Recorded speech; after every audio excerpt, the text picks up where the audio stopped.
আপনার আমার তাকদীর লিখা হয়েছে আসমান জমিন সৃষ্টির 50,000 বছর আগে। আপনার আমার তাকদীর লিখা হয়েছে আসমান জমিন সৃষ্টির 50,000 বছর আগে। আল্লাহ পাক সমস্ত সৃষ্টির তাকদীর লিখেছেন প্রথম দফায়। দ্বিতীয় দফায় তাকদীর লেখা হয়েছে যখন আমার আপনার রূহ আমাদের মায়ের গর্ভে ছিল 4 মাস 10 দিন বয়স। ওই সময় আল্লাহর পক্ষ থেকে ফেরেশতা আসেন, এসে লিখে দেন তার হায়াত, তার রিজিক, সে সৌভাগ্যবান না দুর্ভাগ্যবান। এরপর রূহটাকে ফুঁকে দেন, বাচ্চা নড়াচড়া শুরু করে। এর আগ পর্যন্ত পেটের মধ্যে বাচ্চা নড়াচড়া করে না। যখন রূহটা ফুঁকে দেওয়া হয় তারপর থেকে বাচ্চা নড়াচড়া শুরু করে। দ্বিতীয় দফায় তাকদীর লেখা হয়। এরপরে তৃতীয় দফা লেখা হয় এই লাইলাতুল কদরে, যে আগামী 1 বছর কি হবে, আপনি কি করবেন। অর্থাৎ 1 বছরের বাজেট প্রণয়ন করা হয় প্রত্যেক লাইলাতুল কদরে। তানাজ্জালুল মালায়েকাতু ওয়ার রূহ ফিহা বিইذনি রাব্বিহিম মিন কুল্লি আমর। এই রাতের আরেকটা বৈশিষ্ট্য হচ্ছে সালামুন হিয়া হাত্তা মাতলাইল ফজর। ফজর পর্যন্ত এই রাতে শান্তি শান্তি শান্তি শান্তি প্রশান্তি বজায় থাকে। এই রাতে আপনি যে দোয়া করবেন, যে কোনো দোয়াই করবেন, যদি আপনার রিজিকটা হালাল হয় ইনশাআল্লাহ কবুল হয়ে যাবে যে কোনো দোয়া। এই রাতে যারা ইবাদত করে দাঁড়িয়ে দাঁড়িয়ে, তাদের চতুর্দিকে ফেরেশতারা সমবেত হন, তাদের দোয়ায় তারা শরীক হন, তাদের জন্য দোয়া করতে থাকেন। ঠিক তখনই দেখবেন মুমিন বান্দার চোখ দিয়ে টপ টপ করে পানি পড়া শুরু হয়েছে।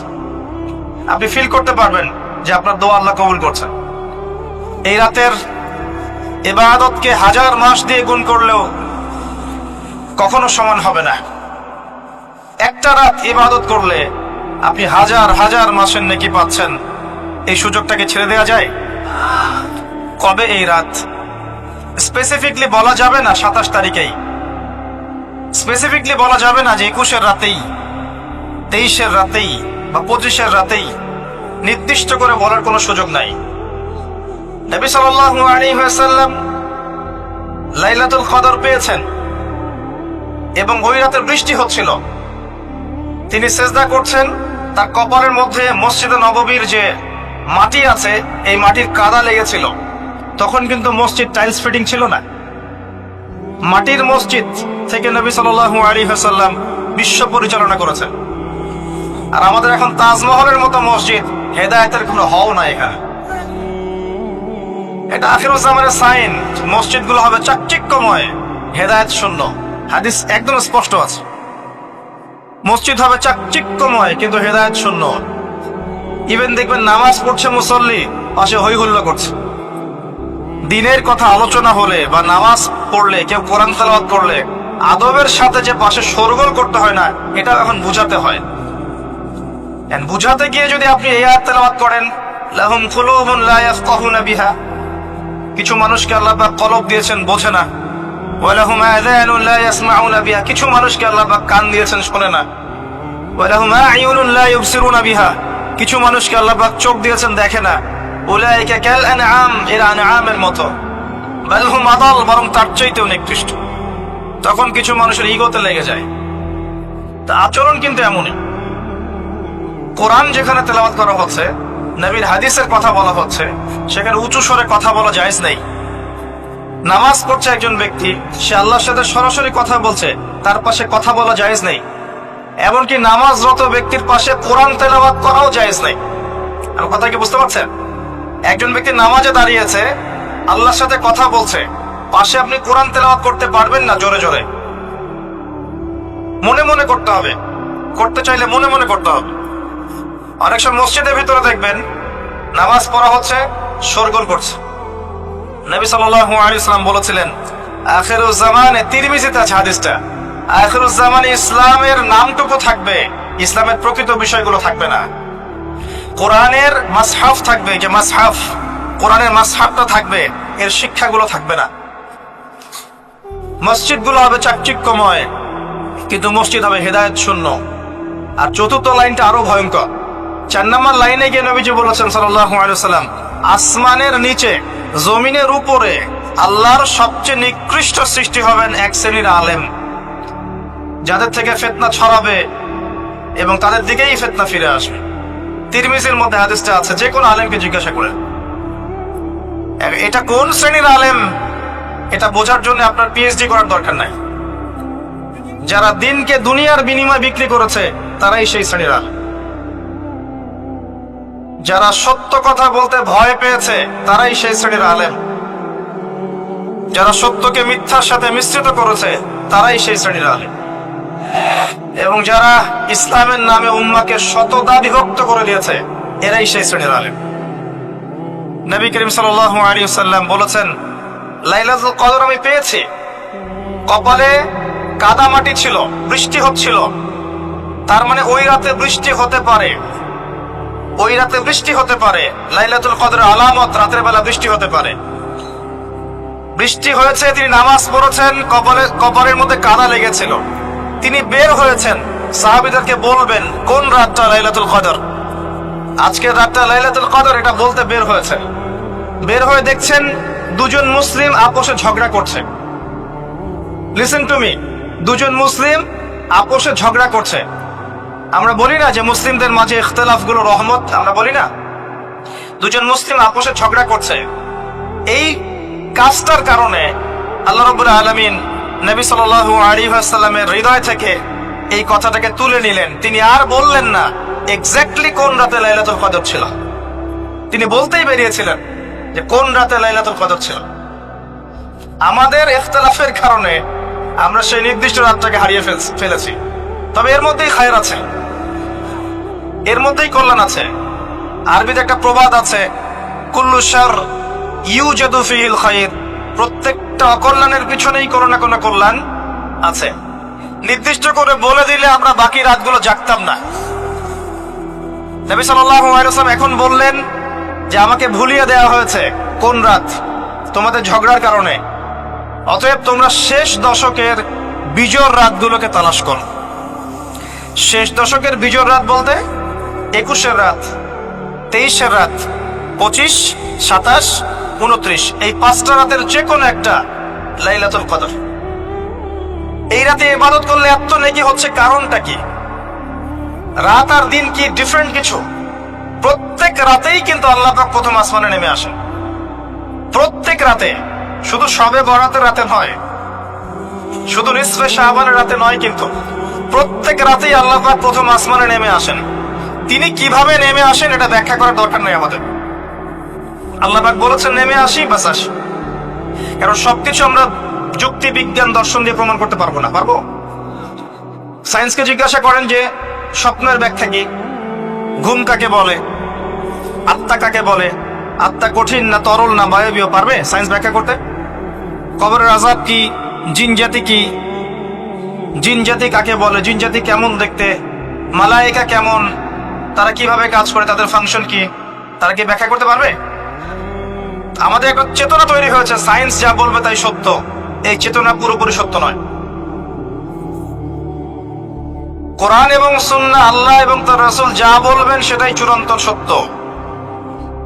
এর বাইরে সত্য মিথ্যার চূড়ান্ত কোনো মানদণ্ড নাই। হ্যাঁ, সায়েন্সের ভিত্তি আমরাই দিয়েছি, এটা অমুসলিমরা দেয়নি, এর ভিত্তি মুসলিমরা দিয়েছে। পরবর্তীতে এরা এর উপর ঘষা মাজা করেছে। এখন সায়েন্টিফিক এবং টেকনোলজিক্যাল রেভলিউশন আসছে পশ্চিমা সভ্যতা থেকে। এই সভ্যতার ধারক বাহক ছিলাম আমরা। সভ্যতা এদের দ্বারা শুরু হয়নি, সভ্যতা নবীদের দ্বারা শুরু হয়েছে। তো সবকিছু সায়েন্স দিয়ে ব্যাখ্যা করা যাবে এমন নয়, কারণ সায়েন্সের সীমাবদ্ধতা আছে, আল্লাহর জ্ঞানের কোনো সীমাবদ্ধতা নাই। তো আল্লাহ নেমে আসেন, ব্যাস নেমে আসেন। নেমে এসে আল্লাহ পাক কি বলেন? আল্লাহ পাক 3টা কথা বলেন। রাতের শেষ অংশ, রাতকে ভাগ করেন। যদি 6টার সময় রাত শুরু হয়, রাত কিন্তু রাত 12টায় শুরু হয় না, সূর্য ডুবে গেলেই রাত শুরু হয়, এটাই ইসলাম। এখন 6টা থেকে আপনি এই 5টা পর্যন্ত সময়টাকে 3 ভাগে ভাগ করেন। শেষের অংশ ধরে নেন যে 1টা থেকে 5টা, কথার কথা আমি এস্টিমেট করলাম, এই সময়টুকুতে আল্লাহ রাব্বুল আলামিন কাছে নেমে আসে প্রথম আসমানে, অর্থাৎ তার রহমত নিকটবর্তী হয় এবং তিনি আহ্বান করতে থাকেন 3টা জিনিস। 1, কে আছো? আমার কাছে কিছু চাইবে, যা চাইবে আমি তাই দেব। 2, কে আছো আমার কাছে ক্ষমা চাইবে, আমি তোমাকে মাফ করে দেব। 3, কে আছো আমাকে ডাকবে, আমি তোমার ডাকে সাড়া দেব।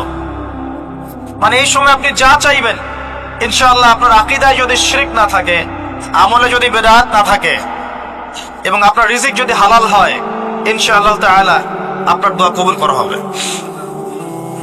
আল্লাহ পাক প্রত্যেক রাতেই নেমে আসেন। তাহলে লাইলাতুল কদরকে এত স্পেসিফিকলি ইম্পর্টেন্স দেওয়ার কারণ কি?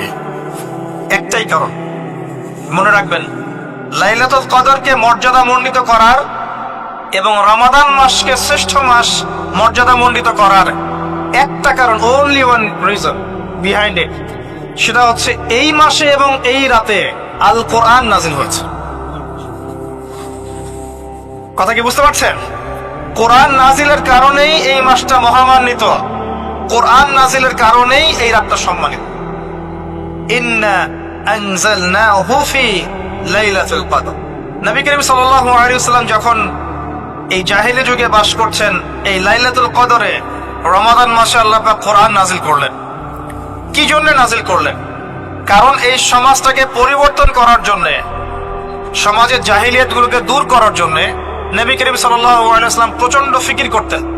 কি করা যায়, কি করলে মানুষগুলো শিরক ছেড়ে দিবে, কি করলে সুদ বন্ধ হবে, কি করলে মাদক থেকে মানুষ দূরে থাকবে, কি করলে নারীর সম্মান বৃদ্ধি পাবে। তিনি ভাবতেন কিভাবে গোত্রীয় হানাহানি বন্ধ করা যায়, তিনি এগুলো ভাবতে থাকতেন।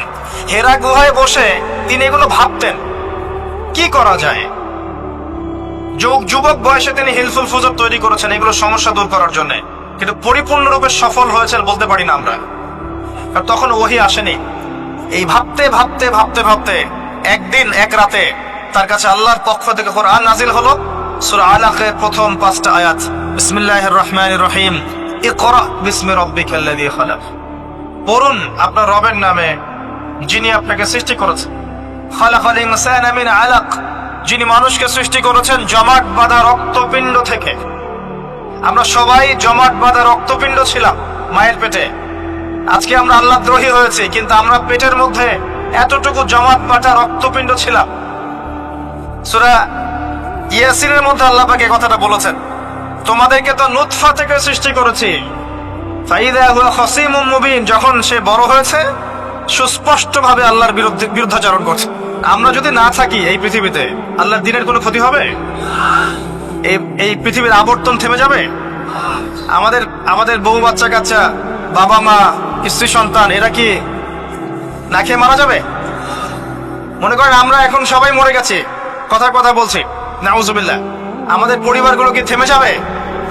আত্মীয় স্বজন থেমে যাবে? আমাদের সমাজ থেমে থাকবে? কেউ থেমে থাকবে না। মাঝখান থেকে আমরা আমাদের জীবনের সময়টা হারিয়ে ফেললাম। অতএব আমরা আল্লাহর জন্য বাঁচি, আল্লাহর দ্বীনের জন্য। এখন দ্বীনের ক্ষতি যারাই করবে তাদের বিরুদ্ধেই সোচ্চার হতে হবে। আল্লাহ পাক বোঝার তৌফিক দান করুন। আমি যে কথা বলছিলাম, কোরআন নাজিল হয়েছে লাইলাতুল কদরে। এখন এই কদরের রাতকে ইবাদতের জন্য খাস করে নিতে হবে। শেষের দশক এবং বিজোর রাত 21, 23, 25, 27, 29। বলছিলাম রমাদান মাস এবং লাইলাতুল কদরকে সম্মানিত করা হয়েছে একটা কারণেই, কারণ এই মাসে এই রাতে আল কোরআন নাজিল করা হয়েছে। এটাই কারণ। কোরআন কখন নাজিল হলো? যখন সমাজে সুদ আছে, মদ আছে, জেনা আছে, ব্যভিচার আছে, শিরক আছে, এরকম সমাজে। প্রথম কি নাজিল হলো? পড়ো। প্রথমে নাজিল হয়নি শিরক করো না, প্রথমে নাজিল হয়নি যে সুদ খেও না, প্রথম আয়াত এটা ছিল না জেনা করো না, প্রথম আয়াত এটাও ছিল না মূর্তি পূজা করো না। হ্যাঁ, প্রথম আয়াত কি? ইকরা, পড়ুন। আল্লাহ পাক বুঝাতে চাচ্ছেন সমাজের জাহিলিয়াতকে দূর করতে হলে লেখাপড়ার কোনো বিকল্প নাই, এবং সেই পড়াশোনাটা হতে হবে আল্লাহর ওহীর আলোকে। যে ওহীটা আল্লাহ পাক নাজিল করেছেন এর বেসিসে আপনাকে পড়াশোনা করতে হবে। এই জ্ঞানটা দিয়ে আপনি সমাজ সংস্কার করতে পারবেন ইনশাআল্লাহ তাআলা। এর সাথে উপকারী জ্ঞানগুলো কি নিব না? অবশ্যই নিব। ওহীর জ্ঞানের সাথে, কোরআন সুন্নাহর জ্ঞানের সাথে আমি ইতিহাসের জ্ঞান নিব, আমি পলিটিক্যাল সায়েন্সের জ্ঞান নিব, আমি দর্শনের জ্ঞান নিব, জিওপলিটিক্সের জ্ঞান নিব, প্রয়োজন আমি সায়েন্সের জ্ঞান নিব, আমি কমার্সের জ্ঞান নিব, আর্টসের জ্ঞান নিব, মেডিকেল সায়েন্স পড়বো, ইঞ্জিনিয়ারিং পড়বো, সবই পড়বো। কিন্তু বেসিকটা কি হবে? কোরআন, সুন্নাহ, ইসলাম। এরপর আপনি ডাক্তার হন, ইঞ্জিনিয়ার হন, পলিটিশিয়ান হন, সামাজিক নেতা হন, প্রশাসনের ক্যাডার হন, আপনার জন্য মোবারকবাদ। আপনি যেখানেই যাবেন সেখানেই বরকত ছড়াবেন ইনশাআল্লাহ। যে পলিটিশিয়ানের ভিতরে তাকওয়া আছে তার দ্বারা দুর্নীতি সম্ভব না। যে প্রশাসনের কর্মকর্তার ভিতরে তাকওয়া আছে সে ঘুষ নিতে পারবে না, দুর্নীতি করতে পারবে না। যে আলেমের ভিতরে তাকওয়া আছে সে দিনকে দুনিয়ার বিনিময়ে বিক্রি করবে না। যে ডক্টরের ভিতরে তাকওয়া আছে সে ডাক্তার হবে, কসাই হবে না।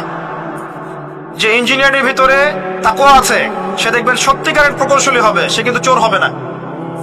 ভিতরটা চেঞ্জ করতে হবে, ভিতরটা, এর নাম তাকওয়া। ভিতরটা চেঞ্জ করবে একটা জিনিস, আল্লাহর ওহী, কোরআন এবং সুন্নাহ, ইসলাম। এটা আপনার ভিতরকে পরিবর্তন করবে। আর আমরা অনেক বড় বড় কথা বলি অনেক সময়, কিন্তু মূল কাজটা হচ্ছে ভিতরটা পরিবর্তন করা। আমাদের সবার সাথে যার যার কলব যাবে, যার যার আমল যাবে। আল্লাহ পাক আমাকে কলার চেপে ধরে বলবেন না যে বাংলাদেশে ইসলামী খেলাফত কায়েম করে আসো নাই কেন, এটা আল্লাহ পাক আমাকে বলবেন না। আল্লাহ পাক বলবেন তোমাকে যে দায়িত্ব দিয়েছিলাম ওই দায়িত্ব ঠিকঠাক মতো পালন করেছো কিনা। আল্লাহ পাক এটা বলবেন না। বেসিকে আসেন, নিজের আত্মশুদ্ধি, এটা বেসিক। আলাইকুম আনফুসাকুম, নিজের নফসের খবর নাও, নিজের নফসটাকে পবিত্র করো, নিজের নফসের মধ্যে হিংসা ত্যাগ করো, বিদ্বেষ ত্যাগ করো, অহংকার ত্যাগ করো, রিয়া ত্যাগ করো, দুনিয়ার মোহ ত্যাগ করো। নিজের নফসের মধ্যে বেশি বেশি পরকালের ফিকির আনো, জিকির করো বেশি বেশি, কোরআন বেশি বেশি তেলাওয়াত করো, হালাল খাও, আদর্শ পরিবার গঠন করো, তাওহীদে থাকো, সুন্নতে থাকো, ইনশাআল্লাহ হাসতে হাসতে জান্নাতে চলে যাবেন।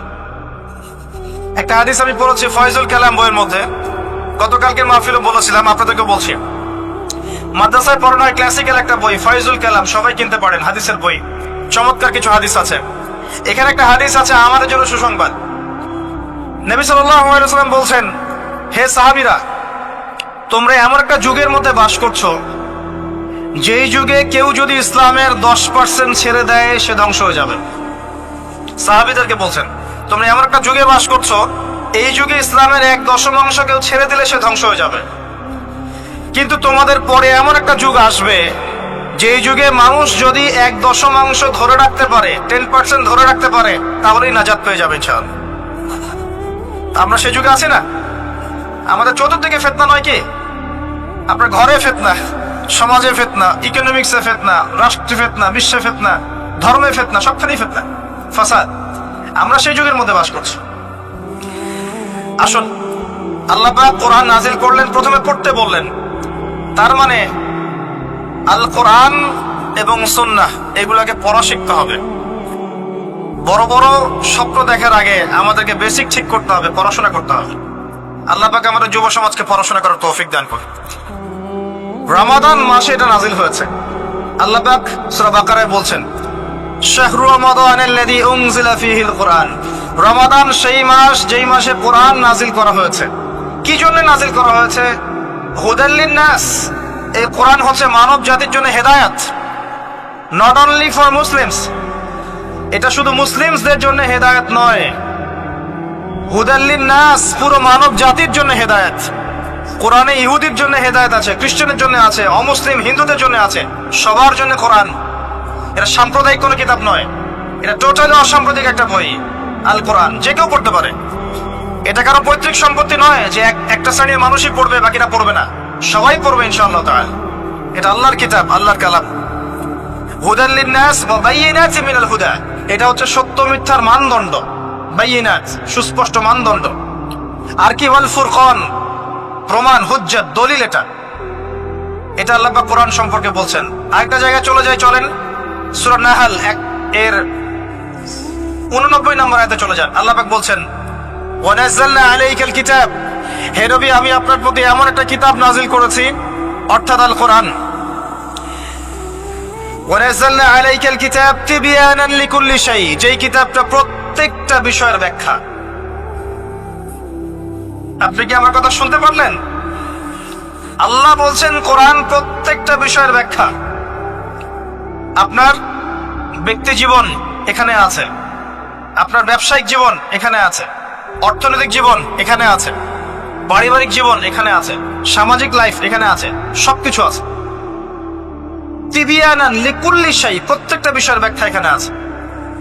তিবিয়ানান লিকুল্লি শাই ওয়া হুদা ওয়া রাহমাতান ওয়া বুশরা লিল মুসলিমিন।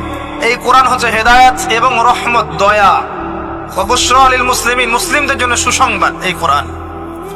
শুরুতে আছে আলিফ লাম মিম যালিকাল কিতাব লা রাইবা ফি, এটা এমন একটা কিতাব যেই কিতাবের মধ্যে কোনো সন্দেহ নাই। কোন লেখক বলতে পারে আমার বইয়ের মধ্যে কোনো সন্দেহ নাই? সন্দেহের কোনো অবকাশই নাই। লা রাইবা ফি হুদাল লিল মুত্তাকিন, মুত্তাকিদের জন্য এটা হেদায়েত। মুত্তাকি কারা? আল্লাযীনা ইউমিনুনা বিল গায়ব, যারা অদৃশ্যে বিশ্বাস করে। ঈমানের 6 পিলার সবই অদৃশ্য নয় কি? আল্লাহ অদৃশ্য, ফেরেশতা অদৃশ্য, আসমানে আগের কিতাবগুলো দেখি নাই, অদৃশ্য। নবী রাসূলগণ দেখি নাই, অদৃশ্য। পরকাল ওয়াল ইয়াউমিল আখির, ওয়াল ইয়াউমিল আখির দেখি নাই, অদৃশ্য। ওয়াল কদরি খায়রিহি ওয়া শাররিহি, তাকদীর অদৃশ্য। আল্লাযীনা ইউমিনুনা বিল গায়বি, মুত্তাকি তারা যারা গায়েবে বিশ্বাস করে, অদৃশ্যে বিশ্বাস করে। আর এখনকার শিক্ষা দর্শন আমাদেরকে শেখায় পশ্চিমাদের, চোখে যা দেখবো না বিশ্বাস করবো না। হ্যাঁ, তাদের দর্শন এরকম, যুক্তি দিয়ে প্রমাণ করতে পারবেন না, বিশ্বাস করবো না। বৈজ্ঞানিক ব্যাখ্যা দিতে পারবেন না, বিশ্বাস করবো না। সায়েন্টিফিক্যালি প্রুভড হতে হবে, তারপর বিশ্বাস করব।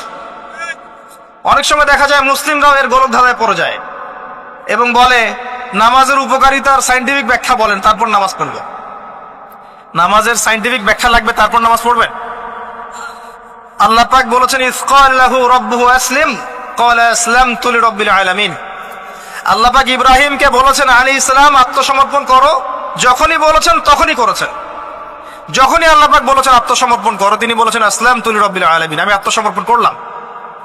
বাচ্চাকে জবাই করো, জিজ্ঞেস করেননি এর পিছনে বিজ্ঞান কি, যুক্তি কি আর দর্শন কি? স্ত্রীকে রেখে আসো ওই জনমানব শূন্য জায়গায়, জিজ্ঞেস করেন নাই কারণ কি, রিজন কি, যুক্তি কি, বিজ্ঞান কি, দর্শন কি? আল্লাহ বলেছেন সামিআনা ওয়া আতা'না, এর নাম ইসলাম। আল্লাহর আদেশ যেখানে এসে যাবে এখানে যুক্তি বিজ্ঞান দর্শনের প্রয়োজন নাই। এই কনসেপ্টে আপনাকে মৌলবাদী হতেই হচ্ছে, কিছু করার নাই। কারণ মৌলিক বিষয় আপনাকে মেনে চলতে হবে। হ্যাঁ, প্রত্যেকটা বিষয়কে আপনি ব্যাখ্যা করতে পারবেন যদি সেই জ্ঞান আপনার কাছে থাকে, কিন্তু যুক্তি বিজ্ঞান দর্শনের সীমাবদ্ধতা আছে, সবকিছুর ব্যাখ্যা করতে পারে না। ভালো করে শিক্ষা দর্শন হজম করে তারপর পড়াশোনা করেন। অন্যথায় আপনারা দাড়ি টুপি নিয়েও অনেক সময় দেখবেন এই যে এটা কি বলে, এথিজমের দিকে যাচ্ছেন, নাস্তিকতার দিকে যাচ্ছেন। আসেন মূল জায়গায় আসি। আল্লাহ রাব্বুল আলামিন কোরআন সম্পর্কে কথা বলছেন, লা রাইবা ফি, এর মধ্যে কোনো সন্দেহ নাই।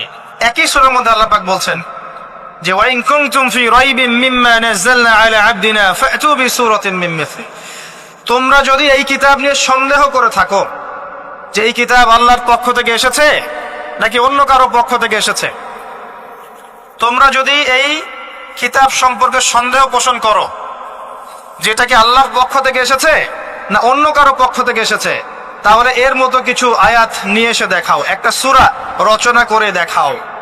ওয়াদউ শুহাদাকুম মিন দুনিল্লাহি ইন কুনতুম সাদিকিন, তোমাদের যত সাক্ষী আছে, সহকর্মী আছে, তোমাদের সাপোর্ট দেওয়ার মতো যারা যারা আছে সবাইকে ডেকে নিয়ে আসো, এনে এই কোরআনের মতো একটা সূরা রচনা করে দেখো যদি সন্দেহ পোষণ করে থাকো। আল্লাহ এর পরে বলছেন ওয়া ইল্লাম তাফআলু, তোমরা যদি এটা করতে না পারো, ওয়ালান তাফআলু, কোশ্চেন কালেও পারবে না।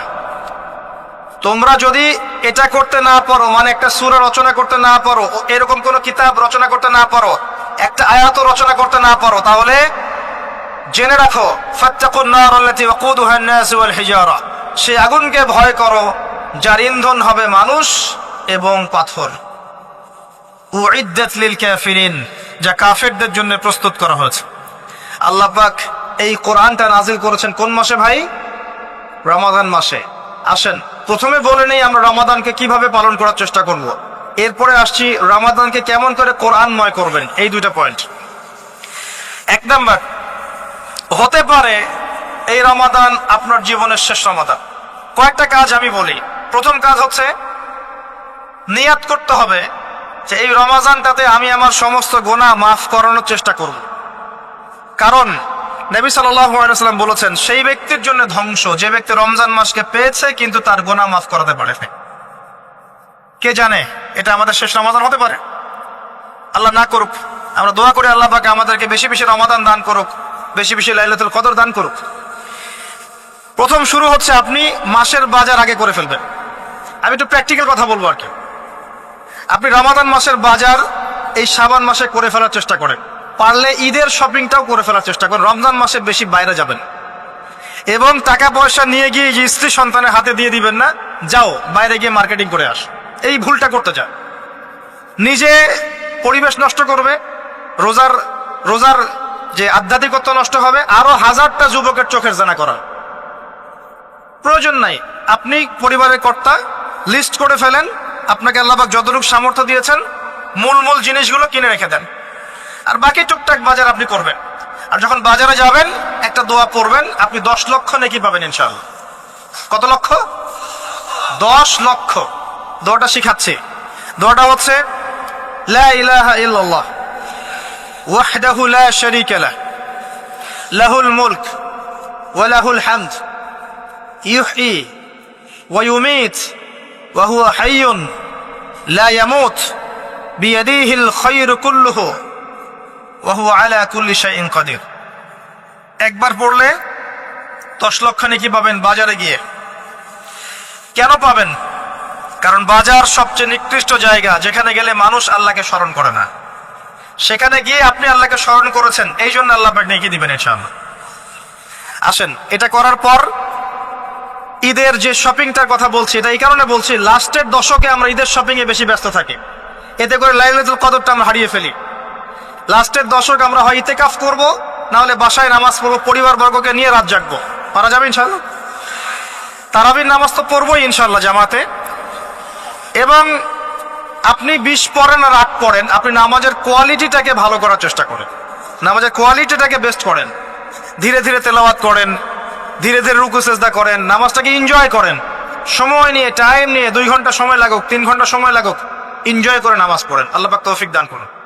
এরপর শেষ রাতে আবার ওঠেন, পরিবার বর্গকে নিয়ে নামাজে দাঁড়ান, একসাথে জামাত করে নামাজ পড়েন, পরিবারে নফল নামাজ পড়েন, বাসায় বরকত হবে ইনশাআল্লাহ। রাত জাগেন, বেশি বেশি দোয়া করেন, একটু তেলাওয়াত করেন, একটু জিকির করেন, তাসবিহ তাহলিল করেন, রাতটা কাটিয়ে দেন। শেষের দশকে মার্কেটে ঈদের শপিং করতে যায় না। ঈদের খুশি আছে, ঈদের আনন্দ আছে, ঈদে ভালো পোশাক পরবো, সব ঠিক আছে। এই খুশি কাদের জন্য? কদ আফলাহা মান তাযাক্কা ওয়া যাকারা ইসমা রাব্বিহি ফাসাল্লা। কার জন্য ঈদের খুশি? যে ব্যক্তি রমজান মাসে আত্মশুদ্ধি অর্জন করতে পেরেছে, রোজা রেখেছে, যাকাত দিয়েছে, নামাজ পড়েছে, লাইলাতুল কদরের রাত জেগেছে, তারাবি পড়েছে, ইত্যাদি ইত্যাদি। এই ব্যক্তি আত্মশুদ্ধি অর্জন করেছে, এই ব্যক্তির জন্য ঈদের খুশি। যে রমজান মাসে সিনেমা দেখেছে, সিনেমা শুটিং করেছে, পর্নোগ্রাফি দেখেছে, সুদ খেয়েছে, শিরক করেছে, বেদাত করেছে, হারাম খেয়েছে, এর জন্য ঈদের খুশি। মানুষকে ঠকিয়েছে, ব্যবসায় মাল কম দিয়েছে, পণ্য মজুত করেছে, ইচ্ছা করে দ্রব্যের দাম বাড়িয়েছে, সরকারকে বিব্রত করেছে, জনগণকে দুর্ভিক্ষের দিকে ঠেলে দিয়েছে, এদের জন্য ঈদের খুশি? কখনো না। ঈদের খুশি তাদের জন্য যারা আত্মশুদ্ধি অর্জন করতে পেরেছে। আল্লাহ পাক বোঝার তৌফিক দান করুন, আমিন। এটা প্রথম টিপস দিলাম আপনাকে। এবার আসেন, আপনি রমাদানে প্ল্যান করবেন যে আপনার জীবনে বড় বড় পাপগুলো কি কি হয়েছে। এই পাপগুলো যদি মানুষের সাথে জড়িত হয়ে থাকে, আপনি মানুষের সাথে গিয়ে গিয়ে ক্ষমা নিয়ে নেবেন। কারো টাকা নিয়েছেন, দেন নাই, দিয়ে দিবেন। কারো সম্পত্তি পায়, দেন নাই, দিয়ে দিবেন। কারো হকটা নষ্ট করেছেন, গালি দিয়েছেন, গীবত করেছেন বা তহমত দিয়েছেন, অপমান করে, ইত্যাদি, ক্ষমা চেয়ে নিবেন। রমাদান মাসে মানুষের হকটা দিয়ে দেন। আল্লাহর কাছে জড়িত যে পাপগুলো আছে, এটার জন্য ইস্তেগফার যথেষ্ট। খালি যদি বলেন আস্তাগফিরুল্লাহাল্লাযী লা ইলাহা ইল্লা হুয়াল হাইয়ুল কাইয়্যুম ওয়া আতুবু ইলাইহি, 1 সেকেন্ডের মধ্যে আল্লাহ পাক আপনার সমস্ত পাপকে নেকি দিয়ে পরিবর্তন করে দিবেন ইনশাআল্লাহ। এবার প্র্যাকটিক্যালি যাবেন, সেহরি করবেন। সাহরির মধ্যে বারাকা আছে, সাহরি না উচিত না, সাহরির মধ্যে বারাকা আছে। একটা খেজুর হোক, 1 গ্লাস পানি হোক, আপনি সাহরি করবেন, এর মধ্যে বারাকা আছে। এবং সাহরির সময় এমন ভাবে খাবেন না যে এটা আপনার জীবনের শেষ খাওয়া। কথা বুঝতে পারছেন? এত বেশি আইটেম করতে যায় না, এত বেশি ভোগ বিলাসী হয়ে গেলে রোজার আধ্যাত্মিকত্ব থাকবে না। সেহরিতে অল্প খান, যদি খেতে হয় পেটের 3 ভাগের 1 ভাগ খান, 1 ভাগ ফাঁকা রাখেন, 1 ভাগ আপনি পানি দিয়ে পূর্ণ করেন। এখনকার কিছু তথাকথিত আশেকে রসুলের মতো হতে যায় না, যাদের ভুঁড়ির জ্বালায় চেয়ারে বসতে পারে না, এই কাজ করতে যায় না। এটা মুসলিমদের শোভা পায় না। আমরা পরিশ্রমী জাতি, কর্মঠ জাতি, আমাদের এসব শোভা পায় না। এটাও শেষ জামানার হাদিসে আছে, কি নাই আসলে। শেষ জামানে এক শ্রেণী মানুষ বের হবে যারা হবে সাকিল, একদম উড়িওয়ালা, হ্যাঁ ঠেস দিয়ে বসে থাকবে আরাম করে, এবং বলবে যে কোরআনে যা আছে আমি তাই মানি, হাদিসটা আমি মানি না, ইত্যাদি। আসেন, সাহরির পরে রোজা রেখেছেন, 5 ওয়াক্ত নামাজ জামাতে পড়ার চেষ্টা করেন। খুব সিম্পল জিনিস, খুব বেশি কিছু দরকার নেই আমাদের। 5 ওয়াক্ত নামাজ আপনি জামাতে পড়ার চেষ্টা করেন। বাসার থেকে ওযু করে বের হবেন, প্রত্যেক পদক্ষেপ হাঁটবেন, আপনার একটা স্টেপে একটা করে গুনাহ মাফ হবে, একটা নেকি লেখা হবে, মর্যাদা বাড়িয়ে দেওয়া হবে। একে 10 দিয়ে গুণ করা হবে, রমজান মাসে আরো 70 দিয়ে গুণ করা হবে ইনশাআল্লাহ। ফজরের নামাজটা জামাতে পড়লেন, নামাজটা জামাতে পড়ার পর আপনি বসে থাকবেন, কিছু সময় জিকির আজকার তাসবিহ তাহলিল করবেন। পারলে 1 পারা করে কোরআন তেলাওয়াত করবেন। রমাদান মাসে প্রত্যেক দিন 1 পারা করে কোরআন তেলাওয়াত করার চেষ্টা করবেন। 30 দিন 30 পারা, রমাদানে অ্যাটলিস্ট একটা খতম পারা যাবে, অ্যাটলিস্ট একটা খতম চেষ্টা করা যায় না ইনশাআল্লাহ। ফজরের নামাজ হয়ে গেছে, আপনি কোরআন তেলাওয়াত করেন। 1 পারা পড়তে সময় লাগবে আধা ঘন্টা, 40 মিনিট, কারো 1 ঘন্টা। এরপর সূর্য উঠে যাবে, উঠে গেলে পরে আপনি 2 রাকাত ইশরাকের নামাজ পড়বেন, নামাজটা পড়ে বাসায় যাবেন। আল্লাহর নবী বলছেন সাল্লাল্লাহু আলাইহি ওয়াসাল্লাম, আপনার আমল নামায় একটা কবুল হজ, একটা কবুল উমরার নেকি লেখা হবে ইনশাআল্লাহ। এবার রেস্ট করেন, বাসায় গিয়ে রেস্ট করেন। যখন ঘুমাবেন তখন ঘুমের সুন্নাহগুলো আদায় করেন। সূরা ফালাক নাস ইখলাস পড়েন, ফু দেন, দিয়ে গা মাসাহ করেন, আয়াতুল কুরসি পড়ে ঘুমান, ঘুমের দোয়া পড়ে ঘুমান, ঘুমটাও নেকি হবে ইনশাআল্লাহ। এরপর হয়তো আপনি কাজে যাবেন, চাকরিতে যাবেন, বা ব্যবসায় যাবেন, বা আপনি শিক্ষাক্ষেত্রে যাবেন, ইত্যাদি ইত্যাদি। যে ক্ষেত্রেই যান না কেন আপনি মনে রাখবেন আপনি রোজাদার। যে ক্ষেত্রেই যান আপনি মনে রাখবেন আপনি রোজাদার। আমি কারোর সাথে এখন ঝগড়া করতে পারবো না, কারোর সাথে এখন মারামারি করতে পারবো না, আমি কারো গীবত করতে পারবো না, আমি মিথ্যা বলতে পারবো না, আমি মাপে কম দিতে পারবো না, আমি জনগণকে ঠকাতে পারবো না, আমি রোজাদার। এটা মনে রাখবেন। এটা মনে রাখলে পরে দেখবেন ইনশাআল্লাহ তাআলা আপনি আল্লাহকে পাচ্ছেন, আল্লাহর মারিফত পাচ্ছেন। খাচ্ছি না, আল্লাহর ভয় না। পানি পান করছি না, স্ত্রী সহবাস করছি না, কার ভয়ে? আল্লাহর ভয় না। এত কঠিন কাজ করার পরেও রোজার নেকি পাওয়া যাবে না যদি রোজা রাখা অবস্থায় আমি মিথ্যা বলি, মাপে কম দেই, গীবত করি, সুদ খাই, জেনা করি, ইত্যাদি ইত্যাদি। নবী সাল্লাল্লাহু আলাইহি ওয়াসাল্লাম বলেছেন, সেই ব্যক্তির পানাহার ছেড়ে দেয় আল্লাহর কিচ্ছু যায় আসে না, যে ব্যক্তি রোজা রেখে অশ্লীল কাজ করেছে। মা বোনদেরকেও বলবো, রোজা রেখে যদি বেপরদায় চলেন রোজার কোনো দাম নাই। রোজা রেখেও যদি এমন কাপড় পরে চলেন যেই কাপড় পরা না পরা একই কথা, ঢাকা শহরের ফ্যামিনিস্ট মেয়েদের মতো জিন্স আর গেঞ্জি পরে ঘোরেন, রোজা রাখা না রাখা আপনার একই কথা। এটা রোজা হয়নি, উপবাস হয়েছে, উপবাস। ইকোনমিক সেকশন আমরা যারা আছি, আমরা যদি রোজা রেখেও সুদ খাই, আমার রোজা রাখা না রাখা আল্লাহর কিচ্ছু যায় আসে না। আমরা ধর্মীয় ক্ষেত্রে যারা আছি, জানা অনুযায়ী আমল যদি না করি, দিনকে দুনিয়ার স্বার্থে ব্যবহার করি, আমাদের রোজা রাখা না রাখায় কিছু যায় আসে না।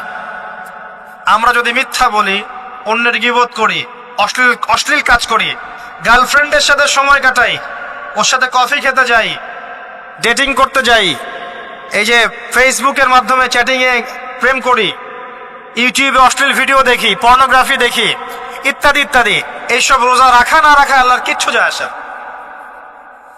আমি হাত জোর করে মিনতি করছি ভাই, খাওয়া পান করা, স্ত্রী সহবাস ছেড়ে দেওয়ার নাম রোজা নয়, এটার নাম রোজা নয়, এটা একটা অংশ রোজার মাত্র।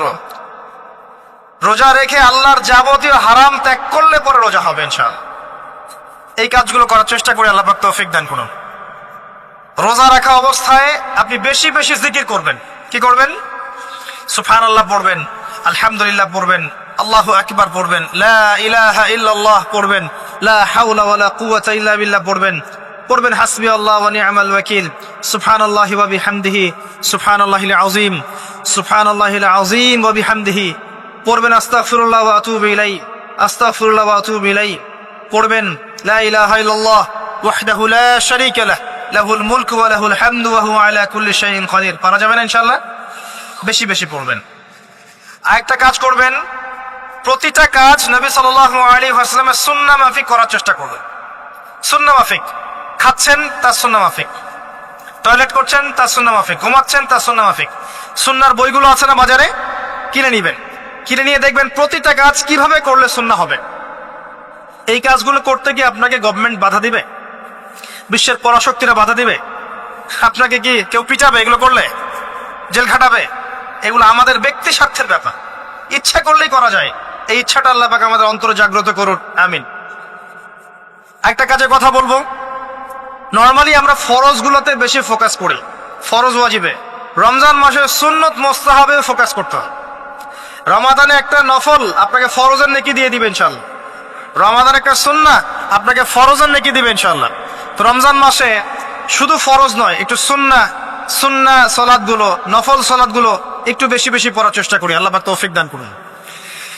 স্পেশালি একটা কাজ করার চেষ্টা করতে পারি, অজু যখন ভেঙে যায়, টয়লেট করলেন অজু ভেঙে গেল, সাথে সাথে হালকা করে অজু করে ফেলার চেষ্টা করে, সবসময় পবিত্র থাকার চেষ্টা করে।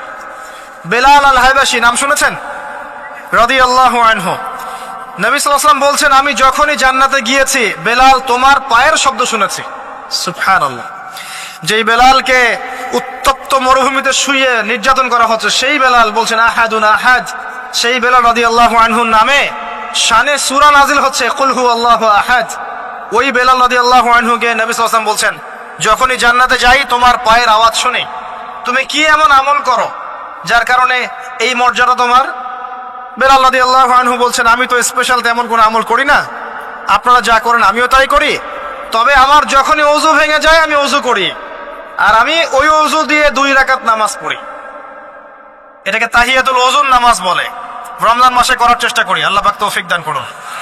আমরা অনেকে মসজিদে যাই, ধাপ করে বসে পড়ি, করি না এই কাজটা?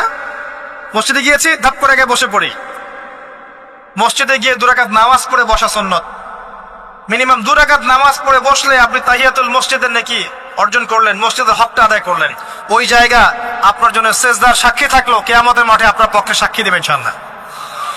এই সুন্নাহগুলো আমরা চর্চা করার চেষ্টা করি রমজান মাসে। রমজান মাসে দাড়িটা ছেড়ে দেন, দাড়িটা ছেড়ে দেন। এটা একমাত্র ভিজিবল সুন্নাত, দৃশ্যমান সুন্নাত, যেটা আপনার সাথে কবরে যাবে।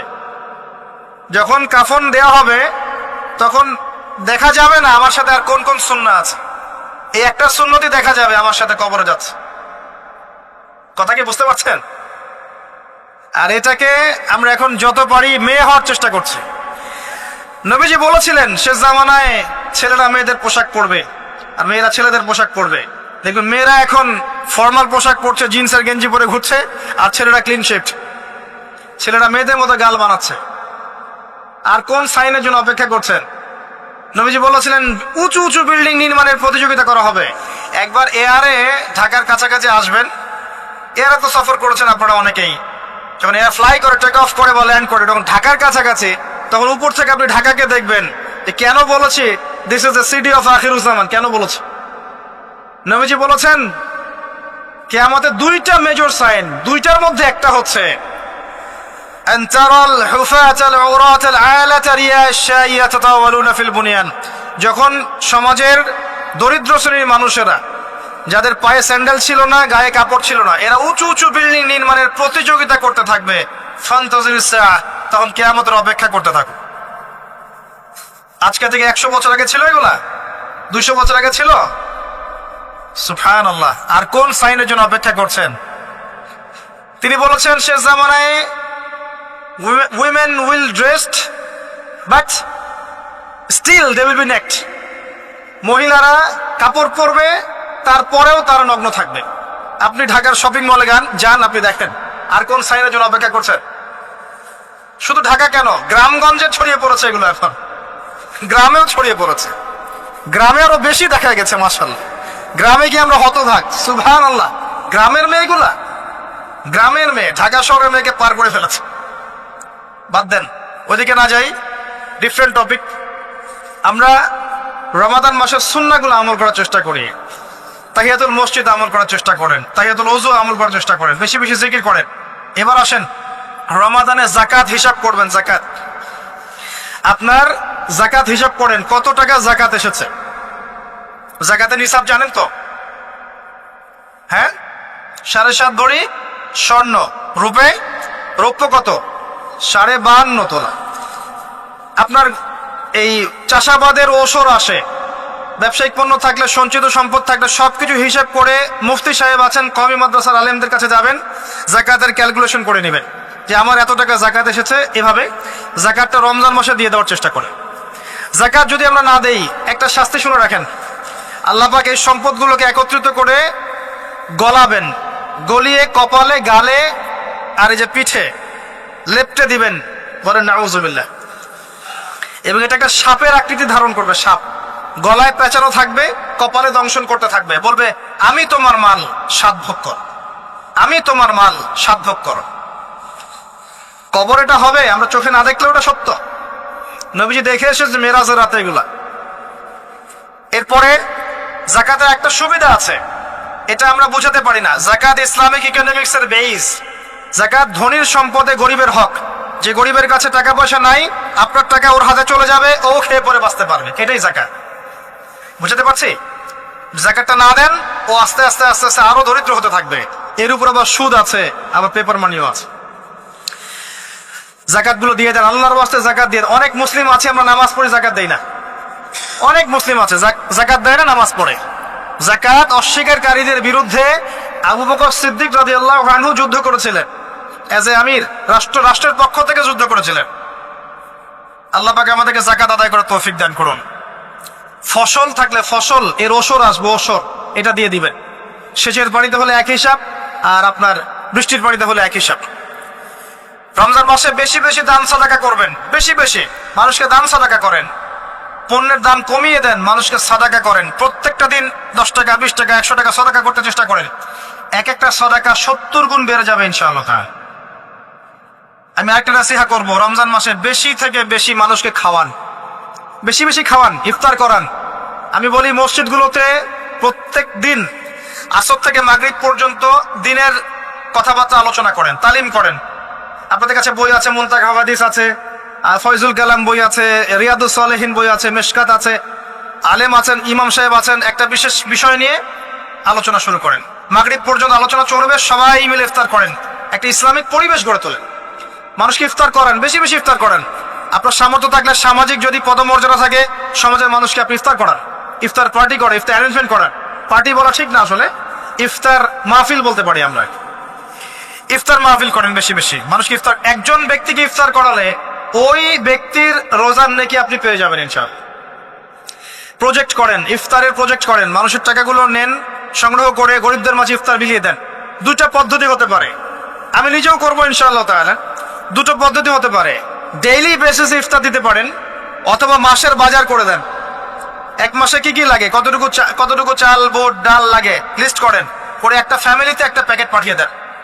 দেখবেন পুরো ফ্যামিলি ইনশাআল্লাহ তাআলা রমজান মাসটা খেয়ে পরে বাঁচতে পারবে। এগুলো আমরা না করলে কারা করবে? অমুসলিমরা করবে। অমুসলিমরা করে করেই তো সবাইকে খ্রিস্টান বানাচ্ছে। কোথায় আছেন আপনি?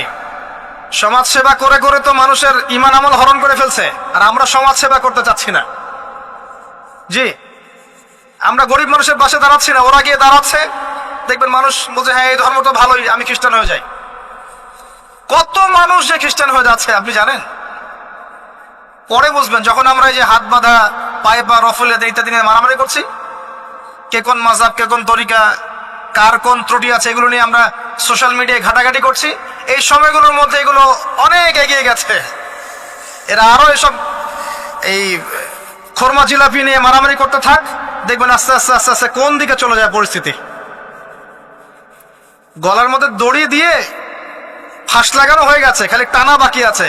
আরে এখন ঝগড়া করে বেড়াচ্ছে কোন আলেমের কোন সমস্যা। লাহুম কুলুবুন লা ইয়াফকাহুনা বিহা, আল্লাহ পাক বলেছেন সূরা আরাফ 179-তে। রমজান মাসে বেশি বেশি ইফতার করান, বেশি বেশি দান সাদাকা করেন। আর একটা কাজ বলে আমি শেষ করছি, রমজান মাসে পরিবারকে সময় দেন। পরিবারকে সময় দেন, পরিবারের হক আছে আমাদের উপরে। স্ত্রীকে সময় দেন, স্বামীকে সময় দেন, একসাথে ইফতার বানান। একটা পরিবেশ, একটা আনন্দ, একটা উৎসবের আমেজ যেন বিরাজ করে। ছোট ছোট বাচ্চাদেরকে রোজা রাখতে উৎসাহিত করেন। সবাই একসাথে বসে একটা বড় প্লেটে ইফতার করেন। বাচ্চারা যখন বড় হবে তখন বলবে ছোটবেলায় আমরা বাবা মার সাথে এভাবে ইফতার করেছি, সংস্কৃতি লালন করেছে। পারিবারিক হৃদ্যতা চলে আসেন। প্রতিবেশীকে ইফতার পাঠান, প্রতিবেশীকে ইফতার হাদিয়ে দেন, মসজিদে একসাথে ইফতার করেন। তারপর রাতের বেলা তাহাজ্জুদে দাঁড়ান, তারাবিতে দাঁড়ান। তারাবির নামাজে ধীর স্থির ভাবে কেরাত করেন। ইমাম যাকে নিযুক্ত করবেন তাকে সুললিত কণ্ঠে কোরআন তেলাওয়াত করতে বলবেন ধীর স্থির ভাবে। তাকে প্রেশার দিবেন না, তার দায়িত্ব নিয়ে নেন। ইমাম হাফেজদের পুরো মাসের দায়িত্ব নেন, তার পরিবারের দায়িত্ব নেন।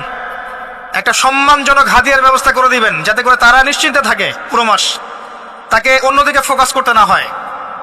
অন্যান্য কান্ট্রিতে যখন কোনো সায়েন্টিস্ট থাকে, তার পরিবারের দায়িত্ব পুরো রাষ্ট্র নিয়ে নেয়, সে ঠান্ডা মাথায় খালি গবেষণা করবে। একই প্রসেস, আপনি আলেম ওলামা ইমাম হাফেজদের দায়িত্ব নিয়ে নেন, তার পরিবারের দায়িত্ব নিয়ে নেন। বা হুজুর আপনি আপনার কাজ করেন, আমরা আপনার পরিবার দেখছি। তাকে আপনি কোরআন তেলাওয়াত করতে দেন, কোরআন হিফজ করবে, মানুষকে কোরআন শেখাবে, তারাবির নামাজ পড়বে, ইমামতি করবে, মানুষকে দার্স দিবে, খুতবা দিবে। আসেন যে মেজর পয়েন্টটা বাকি আছে সেটা বলি। তার আগে এটাও বলি যে ইফতার করার সময় বেশি খাবেন না। যদি আপনি বেশি খান তাহলে আপনি তারাবির নামাজে দাঁড়াতে পারবেন না। আর একটা মেজর কথা, এটা লাস্ট পয়েন্ট, সেটা হচ্ছে এই মাসে কি নাজিল হয়েছে ভাই, কোন কারণে এই মাসটা সম্মানিত। এই মাসে আল্লাহর কিতাবকে সময় দিতে হবে, এই কিতাবকে সময় দিতে হবে। আল্লাহ রাব্বুল আলামিন বলেছেন এই কিতাবের মধ্যে সবকিছুর সমাধান আছে। আল্লাহ পাক বলেছেন এই কিতাবে কোনো সন্দেহ নাই। আল্লাহ পাক বলেছেন এই কিতাব আমাদের জন্য সুসংবাদ এবং শেফা, আরোগ্য, রহমা। এখন একটু বসেন, একটু সময় নেন। এই কিতাব প্রথমত আপনাকে তিলাওয়াত করা শিখতে হবে। রমজান মাস আসার আগেই আপনি তিলাওয়াত করা শিখে ফেলেন। যদি না জানেন, রমজান মাসে পুরো 1 মাস তাজবিদ শিখবেন স্থানীয় ইমামের কাছে। পারবেন না? 1 মাসের মধ্যে কোরআন তিলাওয়াত শেখা সম্ভব, 1 মাসে শেখা সম্ভব। শয়তান আপনাকে 3টা ধোঁকা দিতে পারে। শয়তান আপনাকে বোঝাতে পারে আপনি অনেক জানি, আমার জানার দরকার নাই। শয়তান বোঝাতে পারে আমার বয়স হয়ে গেছে, আমার দ্বারা হবে না। শয়তান বোঝাতে পারে আমার অনেক সময় পড়ে আছে, পরে শিখে নিব। আল্লাহর ওয়াস্তে শয়তানের ধোকায় পড়বেন না। এই মাসে কোরআন শেখেন। কে জানে আপনি আগামী মাস পান কিনা। কোরআন শিখে নেন, রমজান মাসে তেলাওয়াত করা শিখে নেন। কি পাবেন? কয়েকটা হাদিস বলছি। নবী সাল্লাল্লাহু আলাইহি ওয়াসাল্লাম বলেছেন এই কোরআন আপনার পক্ষে দলিল হবে অথবা বিপক্ষে দলিল হবে। হুজ্জাতুন লাকা ওয়া আলাইক, আপনার জন্য শাফিউল লিআসহাবি, এটা সুপারিশকারী হবে আপনার জন্য। প্রত্যেক হরফে আপনি 10টা করে নেকি পাবেন। কোনোদিনও আমি বলি নাই কোরআন তেলাওয়াত করলে নেকি হবে না। এই যে কাটছাট ভিডিও দেখলে আলেম ওলামাও ভুল মেসেজ পায়, এবং দেখা যায় একজন বরেণ্য আলেম হয়েও ভুল কথা বলতে শুরু করে। এজন্যই বলি এর ক্ষতিকর দিক কত। মূল বিষয় তার নখদর পড়ে নাই, একটা কাটছাট ভিডিও দেখেছে, দেখেই কথা বলা শুরু করলো। কিন্তু সে আলেম, তার জানা উচিত কাফা বিল মারই কাযিবান ওয়া হুয়া ইয়াকুল কুল্লামা সামিআ। একজন মানুষের জন্য মিথ্যাবাদী হওয়ার জন্য এতটুকু যথেষ্ট, যা শুনলাম যাচাই বাছাই না করেই প্রচার করলাম। ইয়া আইয়ুহাল্লাযীনা আমানু ইন জাআকুম ফাসিকুম বিনাবাইন ফাতাবায়ানু, কোন ফাসিক যদি কোনো খবর নিয়ে আসে সেটা আগে তথ্য যাচাই করো, তারপরে কথা বলো। ইশতারিবু কাসীরাম মিনাজ যন, বেশি বেশি অনুমান থেকে বেঁচে থাকো। ইন্না বা'দা যন্নি ইসম, এগুলো আমরাই ভুলে যাচ্ছি এখন। আমি বলছি বারবার, স্পষ্ট করে বলছি, কোরআন তেলাওয়াত করলে প্রত্যেক হরফে 10টা করে নেকি হবে। এবং কোরআন তেলাওয়াত করলে আপনার জীবনে বরকত আসবে, রিজিকে হায়াতে বরকত আসবে, আপনার কলবে আল্লাহর নূর আসবে ইনশাআল্লাহ তাআলা। কোরআন আপনার পক্ষে সাক্ষী দিবে, আপনার পক্ষে দলিল হবে, হুজ্জা হবে ইনশাআল্লাহ। প্রত্যেক হরফে 10 নেকি। তবে শুধু তিলাওয়াত করলেই আমি কোরআনের অর্থগুলো বুঝতে পারবো না। আর অর্থগুলো না বুঝলে আমি কোরআনে আল্লাহর মৌলিক মেসেজগুলো ধরতে পারবো না। ধরতে না পারলে সেই মেসেজগুলোর উপর আমল করতে পারবো না। এই কারণে কোরআনের অর্থটা বোঝা জরুরি, এর ভাষা শেখা জরুরি। কারণ আদেশ নিষেধ আমাকে মানতে যেতে হবে। এবং কোরআন গবেষণা করতে হলে অবশ্যই অর্থ জানতে হবে, ভাষা শিখতে হবে, এর তাদাব্বুর তাফাক্কুরে ডুবে যেতে হবে, যেটা শুধুমাত্র তেলাওয়াত করা সম্ভব নয়। এটা বোঝাতে চেয়েছি। এর চেয়ে পরিষ্কার করে কি বলতে পারি বলেন? সুবহানাল্লাহ। আল্লাহ পাক আমাদেরকে বোধ শক্তি দান করুন। আল্লাহর ওয়াস্তে রমজান মাসে ভাই কোরআন তেলাওয়াত বাড়িয়ে দেন। যারা হাফেজ আছেন এই মাসে হিফজ চর্চা করবেন। আমার জন্য দোয়া করেন যেন আমি এই মাসে পুরোটা হিফজ করতে পারি। হিফজ চর্চা না করতে করতে অনেকটা ভুলেই যাচ্ছে। আসলে নবী সাল্লাল্লাহু আলাইহি ওয়াসাল্লাম বলেছেন চর্চা না করলে কোরআন এত দ্রুত কলব থেকে বের হয়ে যায় যে একটা উটকে যদি ছেড়ে দেন সে যত দ্রুত চলে যাবে। আমাদের জন্য, আমার জন্য দোয়া করবেন যাতে কোরআনের হকটা আদায় করতে পারি। আল্লাহ পাক তৌফিক দান করুন, আমিন। এবং যারা হাফেজে কোরআন তাদের উচিত আরবি ভাষা এবং সাহিত্য জেনে তাফসিরগুলো পড়ে কোরআনের আয়াতগুলোকে নিয়ে একটু গবেষণা করা, আয়াতগুলো বোঝার চেষ্টা করা, আল্লাহ পাক কি বলেছেন কোরআনের মধ্যে বোঝার চেষ্টা করা, এগুলো জনগণকে বোঝানো। এবং এটা বোঝাতে আপনি উগ্র হবেন না, চরমপন্থী হবেন না, আক্রমণাত্মক হবেন না। আমরা কেউ কারো শত্রু নই, আমরা সবাই সবার বন্ধু, সবাই সবার ভাই।